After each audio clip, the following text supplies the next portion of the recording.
அன்பு நெஞ்சங்களே, இறைவன் நமக்கு தந்த புதிய நாளிலே இறைவனுக்கு நன்றி கூறி இறை வார்த்தையால் நம் வாழ்வை பயனுள்ளதாக மாற்றுவோம். இறைவன் நம் அனைவரை நிறைவாக ஆசீர்வதித்து பாதுகாத்து வழிநடத்துவாராக. இன்றைய நற்செய்தி வாச சிந்தனை வலை ஓமை. மத்தேயு நற்செய்தி நூல் பிரிவு 13, இறை சொற்றொடர்கள் 47 முதல் 53 முடிய. இதன் விளக்கம் அறிவோம். இயேசு விண்ணரசு பற்றி அறிந்து கொண்ட மறைநூல் அறிஞர் போன்று மரபு வழி ஞானத்தையும் புதிய புரிந்துணர்வுகளையும் இணைத்து சூழ்நிலைக்கு ஏற்ப பயன்படுத்தும் திறனுடன் வாழ அழைக்கின்றார். பாரம்பரிய மதிப்பீடுகளை புதிய கண்ணோட்டத்தில் பார்த்தல், தமிழகத்தின் பழம்பெரும் இலக்கியங்கள், திருக்குறள் போன்ற அறநூல்களில் உள்ள அன்பு, ஈகை, விருந்தோம்பல், அறம் போன்ற உயரிய மதிப்பீடுகளை தற்போதைய சமூக பிரச்சனைகளுக்கு எவ்வாறு பொருத்தி பார்க்கலாம் என்று ஆராய வேண்டும். மரபு வழி பெறுகின்ற மதிப்பீடுகளை பழையது என்றும் ஒரே காரணத்திற்காக ஒதுக்கி வைத்து விடாமல் அவற்றை புது பார்வையோடு ஏற்று செயல்பட வேண்டும்.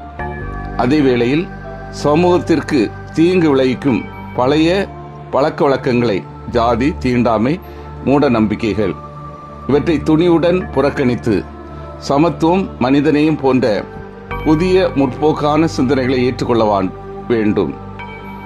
இதன் மூலம் நாம் அனைவரும் இணைந்து சமத்துவம், நீதி, நல்லிணக்கம் நிறைந்த ஒரு புதிய சமுதாயத்தை உருவாக்க வேண்டும்.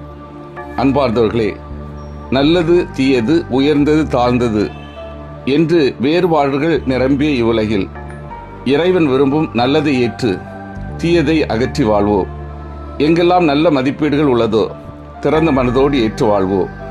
எங்கெல்லாம் தீய மதிப்பீடுகள் உள்ளதோ அவற்றை வேரோடு மாற்ற முன் வருவோம்.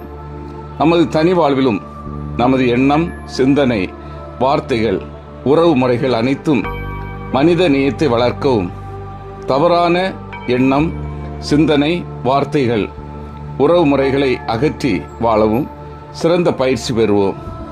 அடிக்கடி சுய ஆய்வு செய்து இறை வழியில் வாழ்வோம்.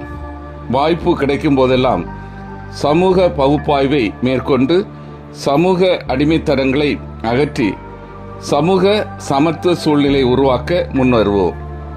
சிந்தித்து தியானித்து செயல்படுவோம். நான் நேர்மையான வாழ்க்கை வாழ்ந்து இறைவனுக்கு சான்று பகர்கின்றேனா? நான் பழைய தவறான மதிப்பீடுகளிலிருந்து விடுபட்டுள்ளேனா? நான் அன்பு, நீதி, மனிதநேய போன்ற புதிய சிந்தனைகளை, மதிப்பீடுகளை திறந்த மனதோடு ஏற்றுக்கொள்கின்றேனா? மன்றாடுவோமாக.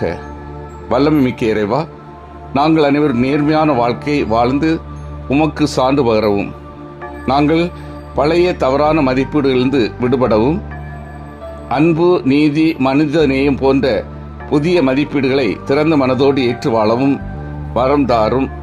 ஆமீன்.